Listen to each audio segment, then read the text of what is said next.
সূরার কোন অংশ, কোন কিরাত, কোন আয়াত আপনার উম্মত কখনো পড়বে না। তাআলার অফুরন্ত এক নিয়ামত।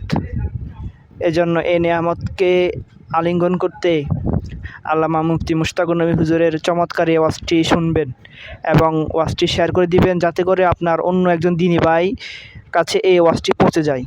যদি কি ইউটিউব থেকে দেখেন, অবশ্যই লাইক কমেন্টস করবেন এবং ভিডিওটি শেয়ার করে দিবেন, আর চ্যানেলটি অবশ্যই সাবস্ক্রাইব করে দিবেন। ধন্যবাদ। সূরার কোন অংশ, কোন কিরাত, কোন আয়াত আপনার উম্মত কখনো পড়বে না। ইল্লা উতিয়াত, পড়লেই দিয়ে দেওয়া হবে। এই সূরা হেদায়েতের দরখাস্তের সূরা। সুবহানাল্লাহ বলেন। এই সূরা কিসের দরখাস্তের সূরা? হেদায়েতের দরখাস্তের সূরা। আমি আর আপনি জীবনে সবচেয়ে বেশি মুহতাজ হেদায়েতের মুহতাজ। কিসের মুহতাজ? আমি সবচেয়ে বেশি মুহতাজ হেদায়েতের মুহতাজ। আমি মুহাদ্দিস সাহেব, মুআযাল্লাহ কখন কে গোমরা হয়ে যায় বলা যায় না। আমি বক্তা সাহেব, কখন কে গোমরা হয়ে যায় বলা যায় না। আরে বলেন না, বাস্তব না বাস্তব? আমি পীর সাহেব, কখন গোমরা হয়ে যায় বলা যায় না। হাজার হাজার হাদিস মুখস্থ করনেওয়ালা, কখন গোমরা হয়ে যায় বলা যায় না। কে কখন কাদিয়ানি হয়ে যায় বলা যায় না। কে কখন শিয়া হয়ে যায় বলা যায় না। কে কখন আহলে হাদিস হয়ে যায় বলা যায় না। কে কখন আহলে কোরআন হয়ে যায় বলা যায় না। কে কোরআন কখন ভান্ডারি হয়ে যায় বলা যায় না।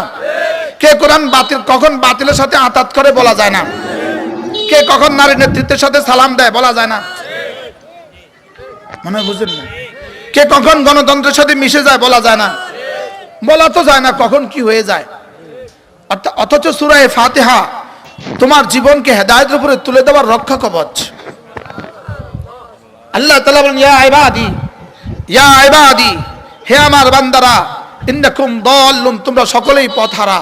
ইল্লা মান হাদাইতু, যাকে আমি হেদায়েত দেই সে ছাড়া। ফাস্তাদুনি, তোমরা আমার কাছে হেদায়েত চাও। আহদিকুম, কথা দিলাম তোমাকে হেদায়েত দিয়ে দিব। তো আমি সূরা ফাতিহা পড়ে হেদায়েত চাওয়া মানে রব্বে কারীমের দেওয়া ফরমা দিয়ে রব্বে কারীমের কাছে আবেদন করা। কি ডিসি সাহেবের কাছে 1 টন চালের জন্য আবেদন করতে হবে। তা আপনি বলেন যে কেমনি করতাম, কি লিখতাম? এখানে ফর্মা আছে, অফিসে কি আছে, ফর্ম আছে, 100 টাকা দিয়ে একটা ফর্ম কিনে নাও। আরে বলেনি, বলে না?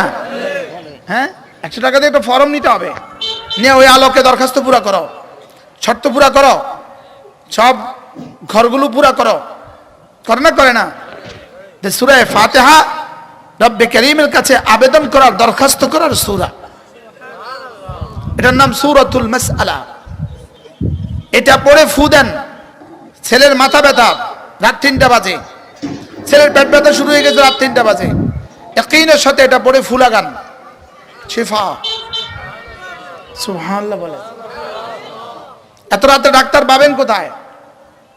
আমার কালকে মনে হয়েছে, এই রাত্রে ভোরাতে উঠার পরে আলহামদুলিল্লাহ কিছু তাসবিহাত পড়তেছিলাম, আমার মনে হয়েছে, হ্যাঁ রব্বে কারীম, তোমার কত বড় ইহসান। যদি তুমি ইমানদার না বানাইতা তো কোনো একটা শব্দ আমার জীবনে বাইরে হইতো না। আমরা তো একটু ব্যথা পাইলে আল্লাহ গো বলি, এই বিধর্মীরা একটু ব্যথা পাইলে কি কয়? মা গো। ওদের মুখ দিয়ে কিছুই বাইরে না। বলো না বাস্তব না বাস্তব? আমি কি, হ্যাঁ এরা জানি ঘুম থেকে উঠে কি পড়ে। এজন্য আলহামদুলিল্লাহিল্লাযী হাদানা লিহাযা ওয়া মা কুননা লিনাহতাদিয়া লাউলা আন হাদানাল্লাহ। রব, আপনি যদি হেদায়েত না দিতেন এই মজলিসে বসতে পারতাম না। যারা দোকানে আছে, যারা এখানে বসছেন, দুজনের মধ্যে পার্থক্য কত দূর।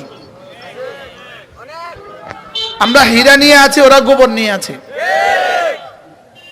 কি বলছি? শুধু এই মাগরিবের পর থেকে এই পর্যন্ত সময় যদি হাসরের ময়দানে দেখে, কলিজা ফাইটা ফাইটা মরে যাবে। আল্লাহ কইবে মরতেও পারতি না, কইবে মরতেও পারতি না। বলি, কিরে দুজন একসাথেই মাহফিলে গেলাম, আমি কম বক্ত দোকানে রয়ে গেলাম, আর উনি মাহফিলে বসে গেল, তার লাভ কত, আমার লস কত? দোকানে মাহফিলে এসে নামাজ পড়ে নাই, এরকম মানুষ এদেশে আসেনি? জোরে বলেন। এরা কম বখত, এরা দুর্ভাগা। জি আসতে কইছেন। এরা কুকুরের চেয়েও নিকৃষ্ট, শুয়োরের চেয়েও নিকৃষ্ট, বদবখত, কম বখত, কম বখত। এদেরকে এদের মা জন্ম না দিলে ভালো ছিল।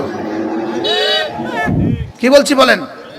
এদের মা জন্ম না দিলে ভালো ছিল। কুকুর এদেরকে দেখে লজ্জা পায়। এখানে নামাজ চলে, এখানে তুমি বুটের দোকানে আর প্লাস্টিকের দোকানে দোকানদারি করো, যে বিক্রি করে তার তো একটা নেশা ছিল, সেও কম বখত, যে কেনাকাটা করছে সেও কম বখত, যে দেখা করছে দেখতেছে নামাজ না পড়ে সেও কম বখত। এদের চেয়ে বদনসিব কোনো জানোয়ার আর হইতে পারে না। আজান হয়ে গেছে, মসজিদে আসে নাই। জোরে বলেন, কোন প্রয়োজন ছিল তার? সে তো বাড়ি থেকে আসার সময় বলছে মা বয়ানে যাই, লেকিন এখানে মাগরিবের নামাজ হয়েছে, যদি সবগুলো মানুষ আসতে মাঠ ভরে যেত।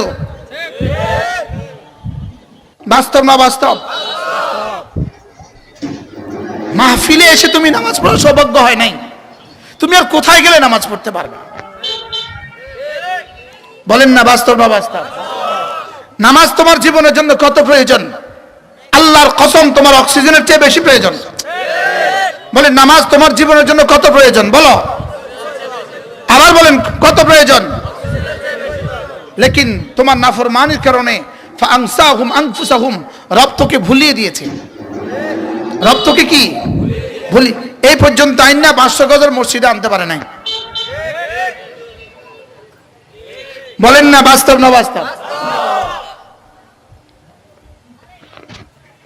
উলাইকা হুমুল খাসিরুন, রব বলেন এরা ক্ষতিগ্রস্ত। রব যাকে ক্ষতিগ্রস্ত বলবে ওকে লাভ দিবে কে? রব যাকে বলেন ক্ষতিগ্রস্ত ওকে লাভবান বানাবে কে? এজন্যই তো 16 বছরের ফ্যাসিস্ট ভেগে গেল কেন? রব যে ক্ষতিগ্রস্ত বলেছেন এই জন্য। বুঝেন না কিছু? 800